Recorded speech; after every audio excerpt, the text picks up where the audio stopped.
guys, so it's the day after the 21st. I made it 21 days. Yes, so I'm gonna do a weigh-in and then change my clothes because we're going through a heat wave. It's like 90. I put these same clothes back on. I washed them, of course. Put these same clothes back on so I get a bit more of an accurate picture. Remember, I never planned on doing this, so I don't have a great before picture. But I did try to get some clips of previous photos, and I'll slide those in at the end. So, all right. So this was tighter on me. I know that. And we're gonna do a weigh-in here. We're gonna do a weigh-in. Left, center, right. I think. I know I had a roll here and it's gone, so that's good. But yeah. So there's that, and let's weigh in. Now last time I weighed 118. So let's zoom in. Zoom in. I'm gonna see how much I weigh. Can we see that? Can we see that? Not sure if you can see the numbers. All right, let's just. We're gonna do this too.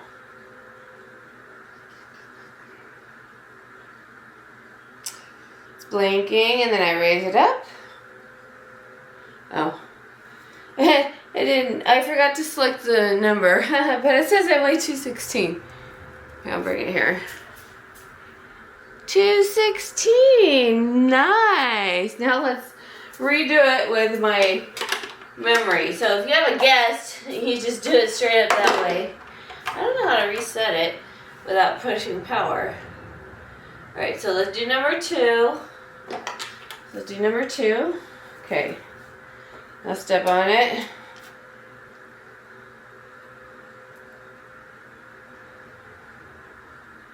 And then raise it.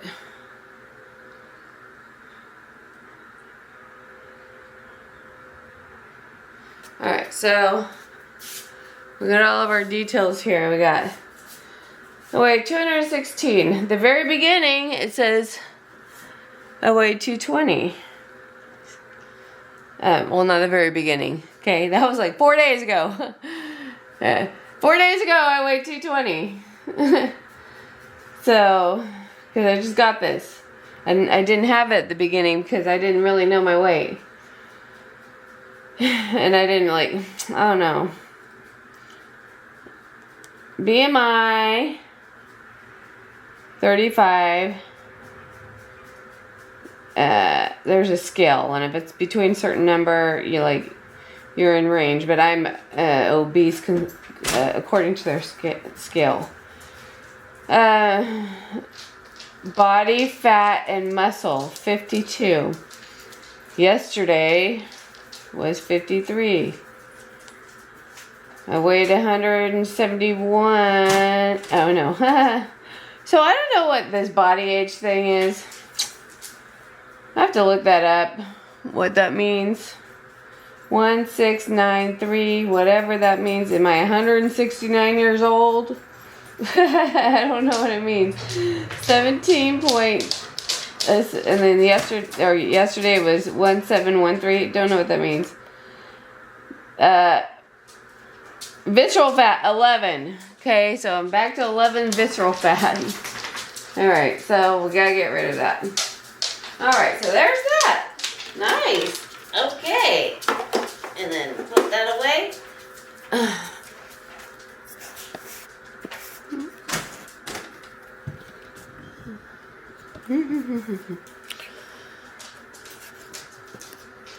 All right, so I get to eat today. I'm not even hungry. But let me get out this stuff. I'm planning on breaking my fast and show you, okay? Alright, so there's something called a refeeding syndrome. I had to go change my clothes. So let's do my shorts on here, guys.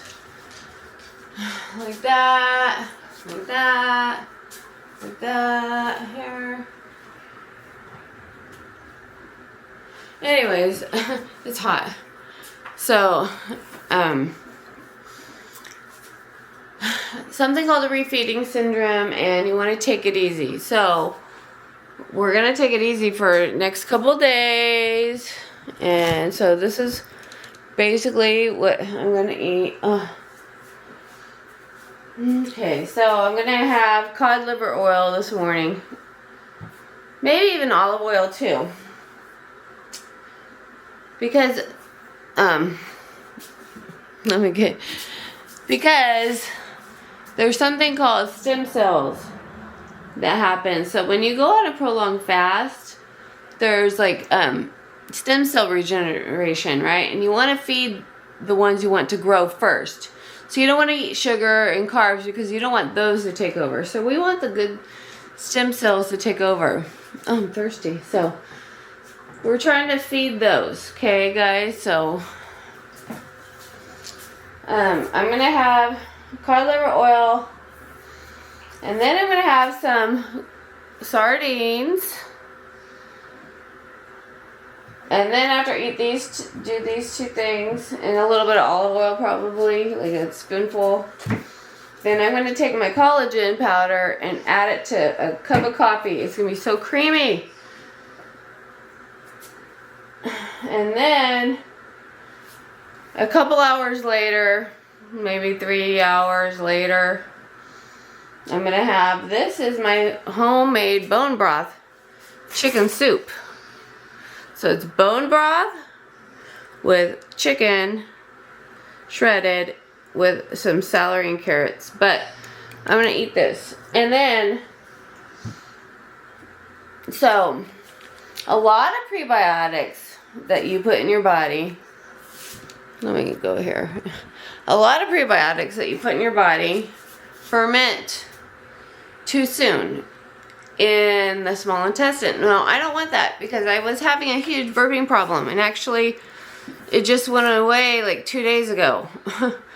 It slowed down a lot. I thought it was gone like 4 days ago, but I burped first thing in the morning, but today and yesterday I didn't. So great. But I don't know if it's something to do with bacteria in the small intestine, so I don't want to feed that. So the only thing that'll make it without fermenting in the small intestine to the large intestine to feed the bacteria in the large intestine is beans. And so I'm going to put like 6 beans in my soup. I'm just open this and put like 6 of them in my soup. And then that way I get some prebiotics. Because my prebiotics haven't come in the mail. I ordered them special. They're not here yet. So that's okay. And then tomorrow I'll do a little bit, I'll do the same but a little bit more. And probably have some broccoli tomorrow. But tonight, I forgot. Tonight, and then I'm going to have some cucumbers with salt. That's it. That's all. So, yeah, and then, so here's the thing. I'm not, like, into counting calories. I'm not going to do that. The only time I'm going to count these calories is when I have, like, fast food. If I have fast food, which I never do. It's rare. But if I did, I want to make sure I count those calories. And I don't want to go more than 500 to 600 calories on anything, fast food wise. My calorie deficit is 1,800. Between 1,600 and 1,800. So my maintenance is 2,000, I think. I might have to redo that later. But according to my calculations, if I can lose weight faster if I stay in 1,600, so that's what I'm going to do. So when I make homemade foods, I'm just going to do I'm just going to substitute my favorite things for lower carbs. So I will look at the calories and on packaging from the stores, right? I will do that and count that. But when it comes to my homemade food, I'm not gonna do that. I'm just gonna do the cut method because I make things healthy. And if I substitute like tortillas, for instance, do zero, like tortilla chips, substitute those for like Quest chips. And substitute tortillas for zero, right? So do stuff like that. And then bread. Did you know that Bimbop bread's not that bad? Wonder Bread has more calories. I just looked that up. So substitute, you know, just have one piece of bread. It's fine. Or low calorie bread. But for the most part, the cut method is 1/4 cup of carbs, 1/2 cup of meat, and a cup of vegetables. And that's what I'm gonna do. And so when I make my homemade meals, just portion it small and don't eat at night. So I'm not gonna be like up on obsessing about how many calories everything has. I just know the gist of it, like 3 eggs and some bacon. You know, eat my big meals in the morning, which I never eat breakfast. I'll probably eat like at 10. So I guess I gotta eat more keto. So I'll probably, I never really eat before 10. So I'll just do that. And then I'll have my refeeding window between 10 and 5. And only count the calories from fast food or store-bought food. And then homemade food, I just do the cut method. So that's what I'm going to do. For instance, when I make my homemade Taco Bell, like in a couple weeks, I'm going to do 0 tortillas, 0 calorie tortilla, and my homemade beans, and meat, my homemade meat, and it's going to be super low cal, but it's going to taste just like Taco Bell. So, great. Yeah, but that's that. I don't know if I have anything else to say. I forgot to mention at the very beginning, but I was sick also. I had like a little bit of headache because I had snot and stuff. And then that's what I thought it was, but maybe that's normal. And then in the first week I was cold because my body was getting used to being in keto. But after that, I was never cold. But yeah, so that's my experience. And I'm not even hungry yet. I probably can go further, but I don't want to do that. I don't want to lose more muscle. I was able to lift my 50-pound. Look, I still got some good muscle. Look at that. Yeah. Anyways, I was able to lift my 50-pound bag of feed, but it made my heart go. So, yep.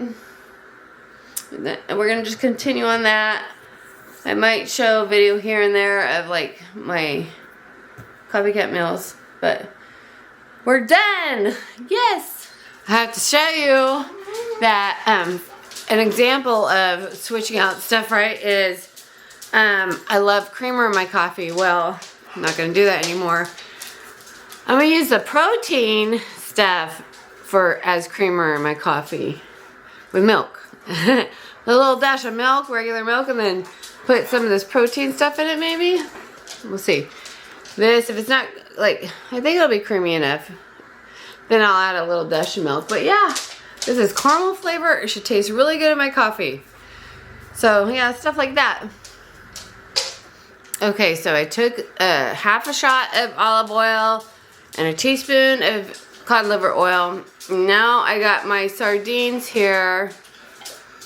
We're gonna eat that. Smells really good.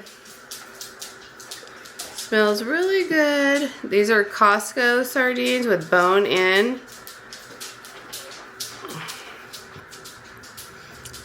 Let's see. They look so good.